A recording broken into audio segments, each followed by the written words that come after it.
Bonjour Marisol. Bonjour Jean-René. Alors aujourd'hui, comme nous l'avons déjà fait antérieurement, nous allons procéder selon une certaine formule. C'est-à-dire que pour l'enseignement, nous allons être tous les deux. Et pourquoi tous les deux?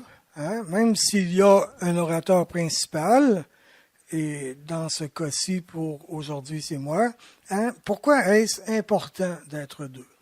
Eh bien, d'abord parce que ça nous rappelle que le Seigneur a envoyé ses disciples deux par deux. Oui. Et ça permet donc d'être comme en mission, et pendant que l'un parle, l'autre prie. Ce qui est très important. Oui, ça fait que c'est une démarche portée dans la prière. D'autre part, eh bien, toi, tu as un rôle comme d'auditrice qui représente l'auditoire futur. Et je m'explique. C'est que tu es auditrice au présent, et si donc il y avait un besoin de précision, de correction, d'ajout, s'il y a des questions, eh bien, tu peux réagir tout de suite. Ce qui va me permettre, à moi, de tout de suite apporter les ajustements adéquats. Et ce faisant, eh bien, pour un auditoire éventuel, ça va être un vrai plus, comme on pourrait dire. Oui. Voilà. Et finalement, eh bien, ton rôle est pas seulement de faire office d'auditrice, c'est aussi d'être participante. Tu as un droit de parole, et ta contribution personnelle qui constitue un réel apport est le bienvenu.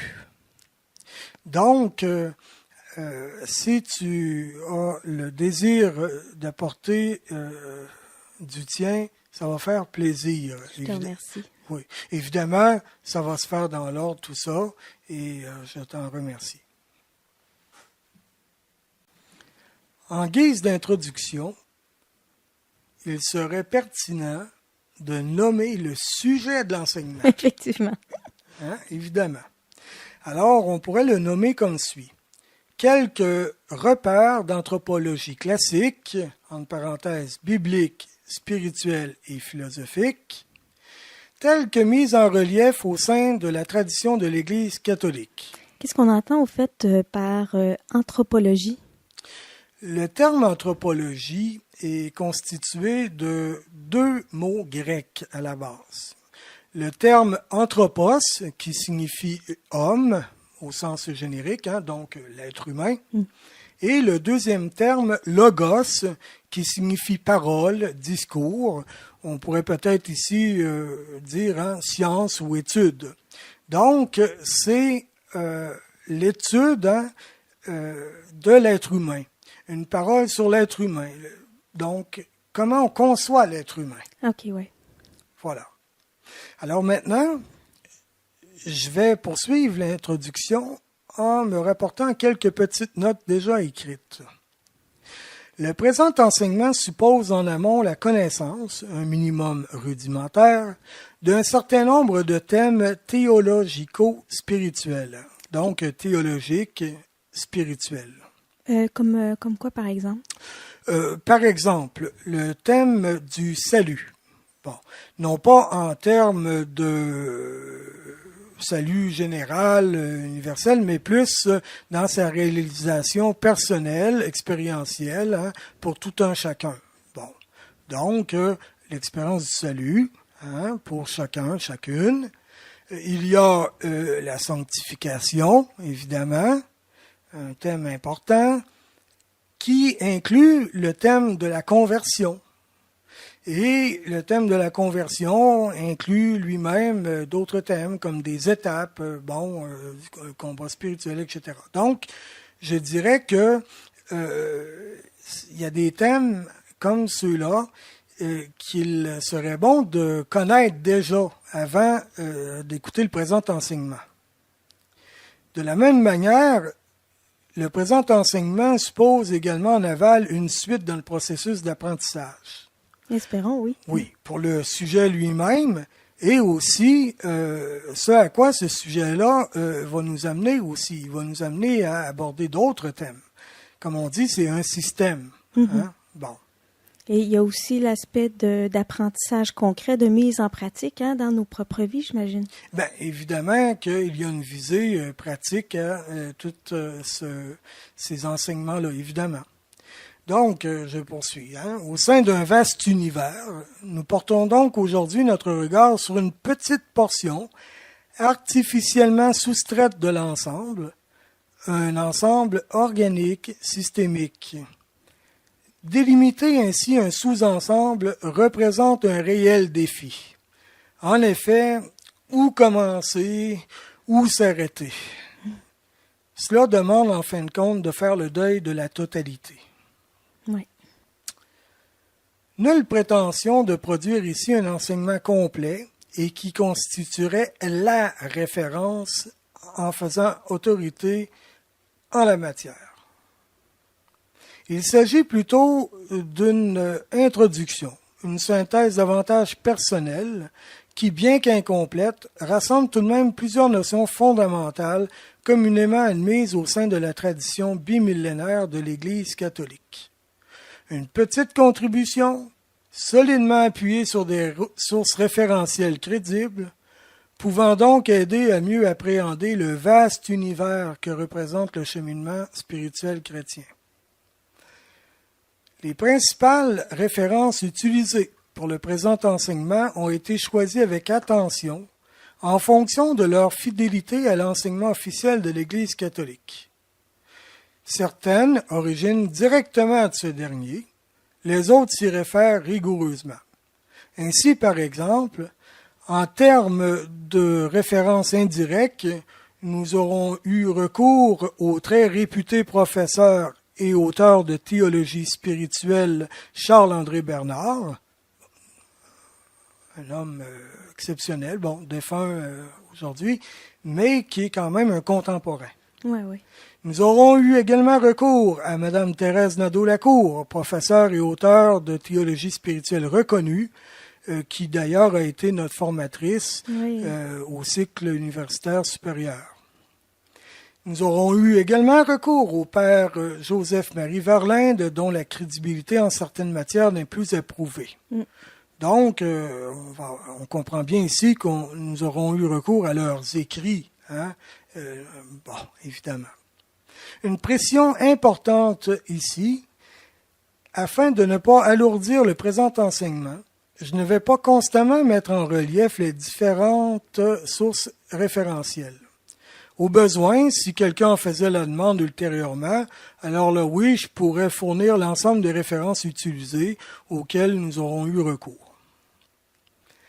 Il faut savoir qu'il y a certains éléments qui pourraient être présentés autrement ailleurs, selon les sources référentielles utilisées. Donc, il y a des petites variantes possibles entre ce que je vais vous présenter ici et ce qui aura été mis en relief et repéré à d'autres endroits. Cela dit, ce qui a été porté à mon attention et que je vous transmets aujourd'hui, dans le cadre du présent enseignement, correspond à ce qui est communément admis au sein de la tradition catholique. Il nous faut faire ici également un autre deuil, en plus du deuil de la totalité, le deuil de la perfection. En effet, lorsqu'il est question de traduire un message, le messager est trop souvent en deçà du message lui-même. Il y a une expression italienne, traduttore, traditore. Le traducteur est un traître. Ou on pourrait le dire autrement, traduire c'est trahir.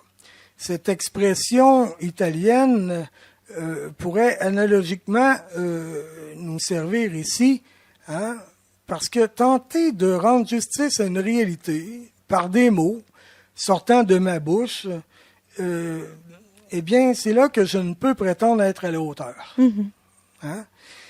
Alors, sur le sujet traité aujourd'hui ou pour d'autres sujets, sûrement que d'autres messagers auront rendu mieux que moi le message. Mhm. Néanmoins, faisant un troisième deuil, celui de la satisfaction, je me mets malgré tout au travail, tentant de faire un quelconque bien par cet exercice, je l'espère. Oui. Bon. Si on attend d'être parfait, d'être satisfait et de prétendre donner un enseignement dans la totalité du sujet abordé, eh bien, on le fera jamais. Là. Non. Hein? Bon. Il faut se contenter du petit peu qu'on peut apporter. Voilà, exactement. C'est une exploration en continu, hein? C'est toujours un continuum. Et donc ici, seulement une simple photographie partielle, un simple reflet du moment où est prise la photo. Une nouvelle photographie prise plus tard, après davantage d'études pour ma part, par exemple, pourrait comporter certaines différences, hein, des ajouts, des nuances, des précisions, peut-être de même quelques petites corrections mineures, sait-on jamais. En fait, ce qu'il ne faut pas oublier, c'est que tout est toujours perfectible dans un avenir ici-bas. Absolument. Voilà. Alors, c'est ce qui constituait l'introduction du présent enseignement d'aujourd'hui.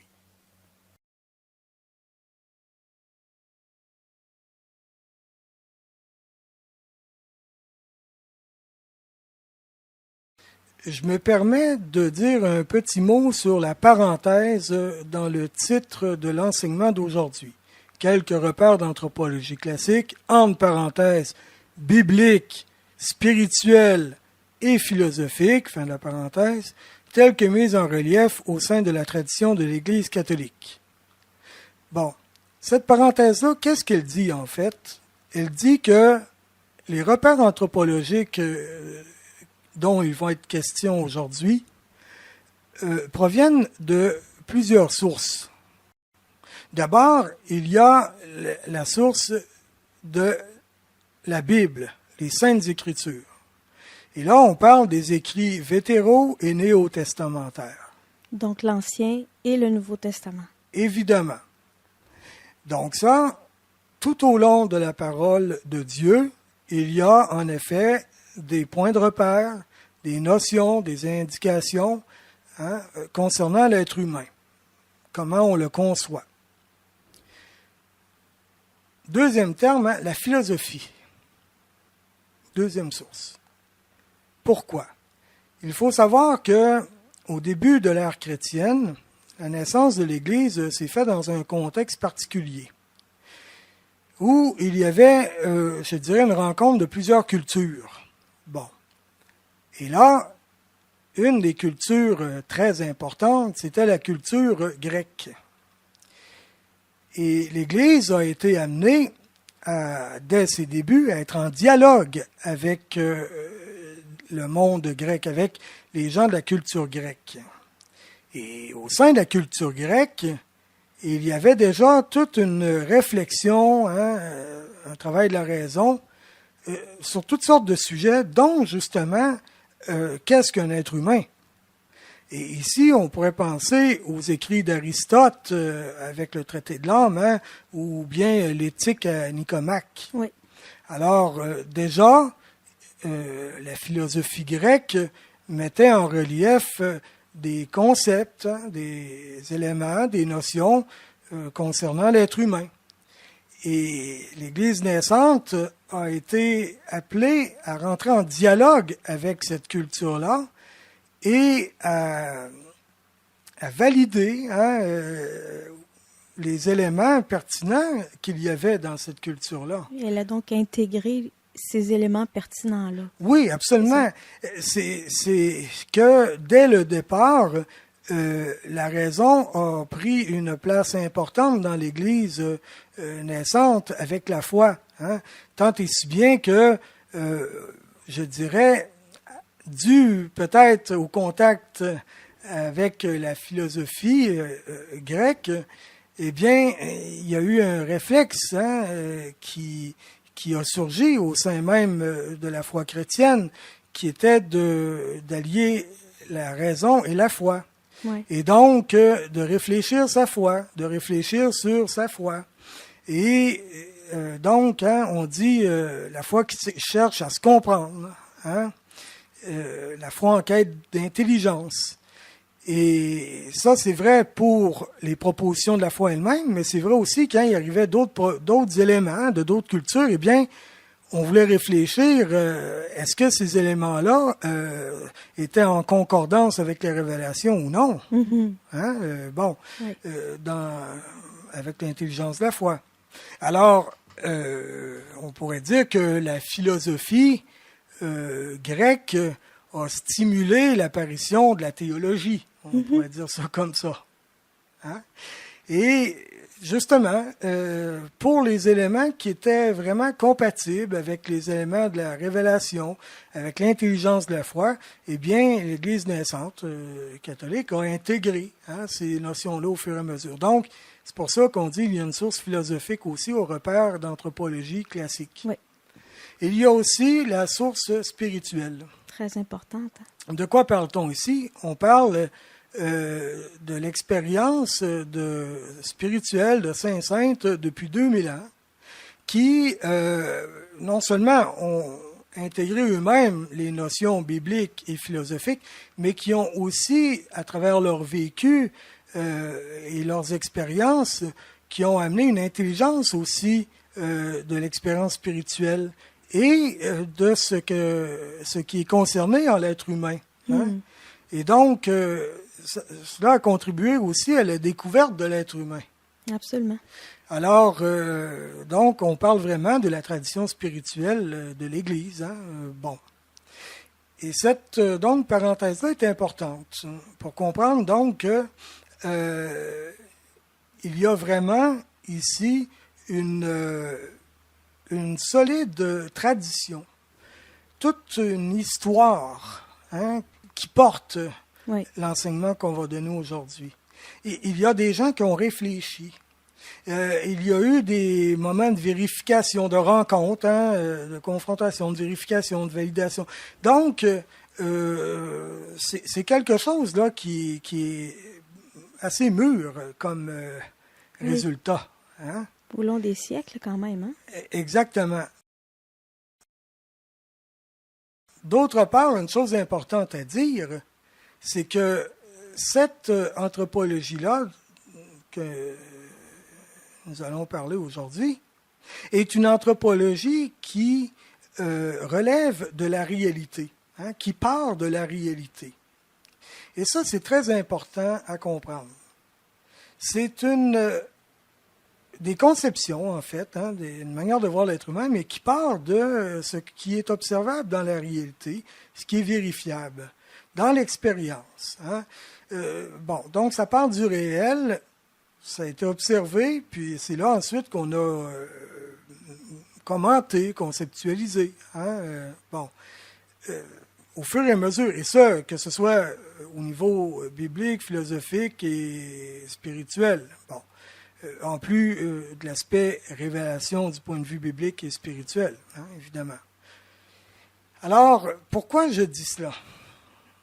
Parce que il y a d'autres anthropologies, d'autres façons de concevoir l'être humain.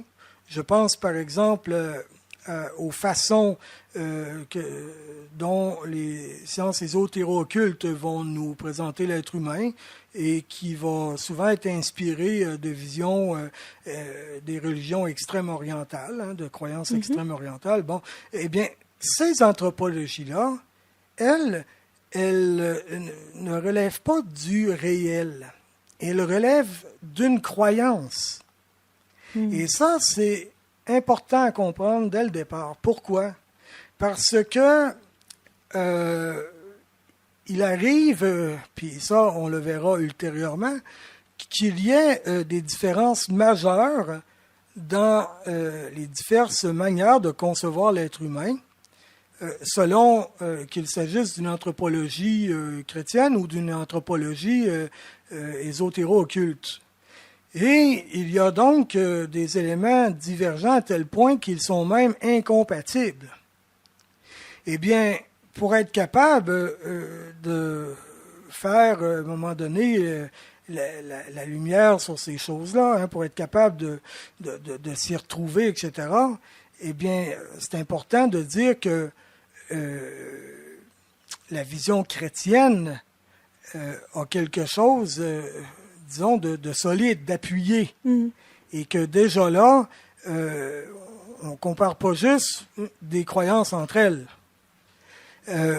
Tant et si bien que la vision chrétienne de l'être humain va même être confirmée par des sciences humaines telles qu'en psychologie et même au niveau de la médecine traditionnelle. Mm-hmm. Il y a des dimensions de l'être humain qui sont reconnues. Oui. Et donc, c'est pour dire que là, c'est quelque chose qui est appuyé. Hein?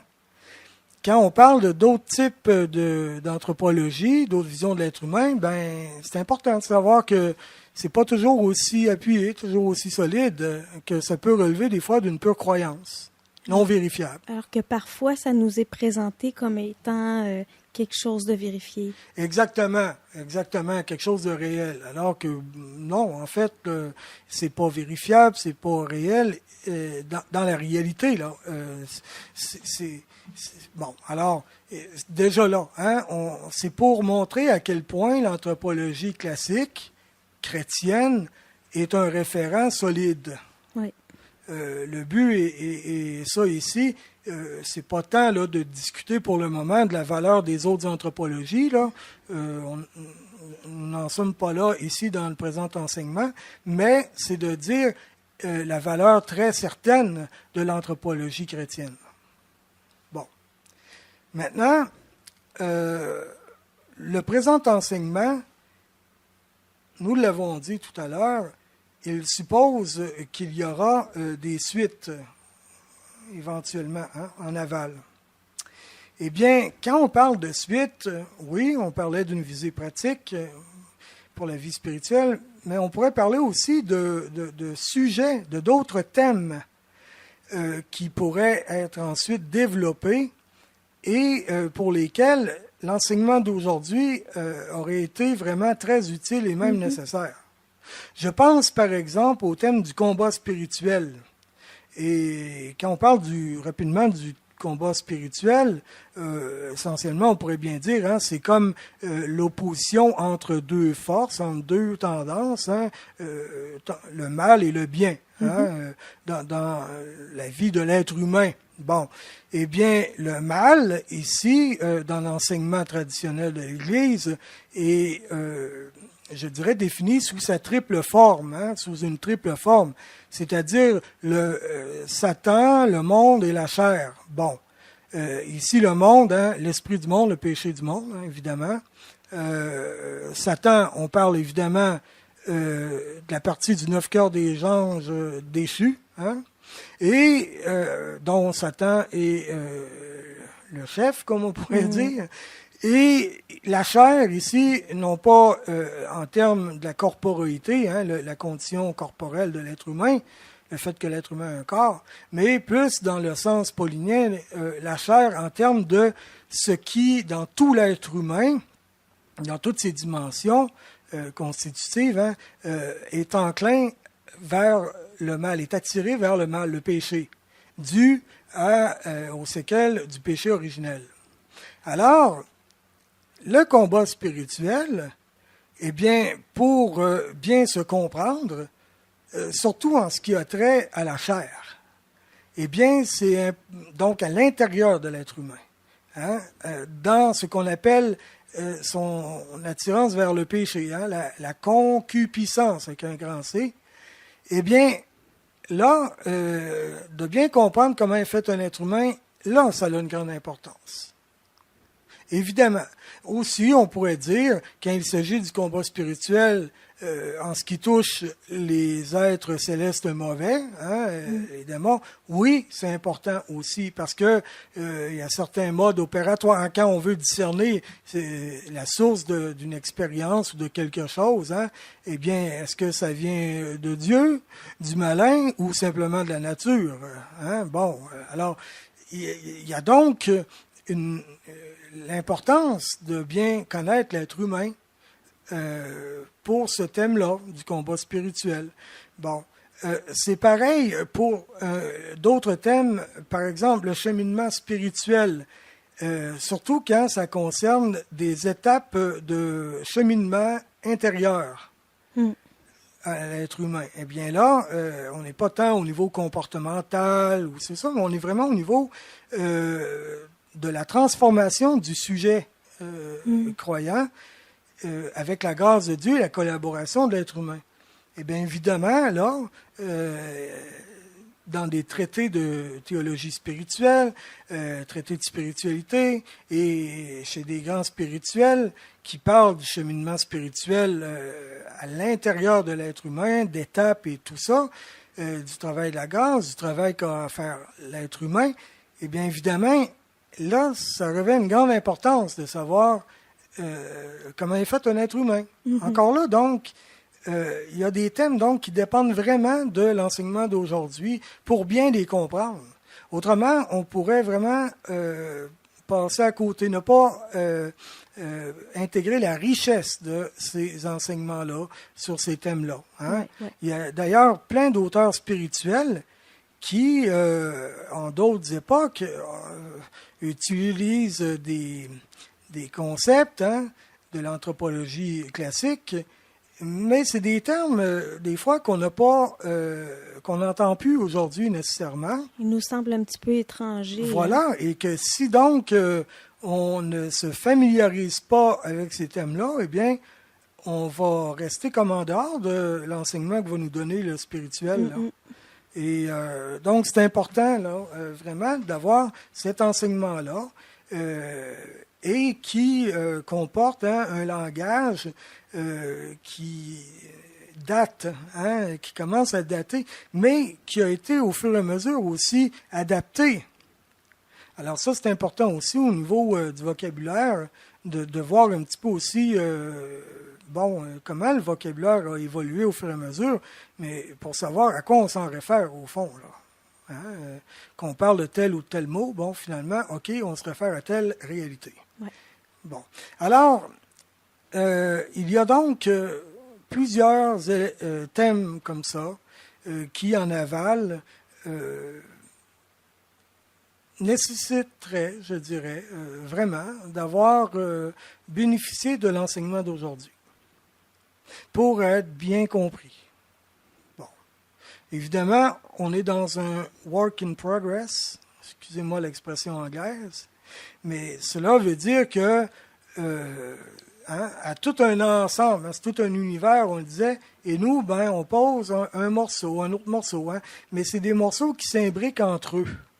Alors, le morceau qu'on met aujourd'hui, évidemment, il s'insère dans un ensemble, il est limitrophe avec d'autres pièces, d'autres morceaux de casse-tête, là, et tout ça, finalement, fait que de plus en plus qu'on appose un morceau et l'autre, il y a une image globale qui apparaît.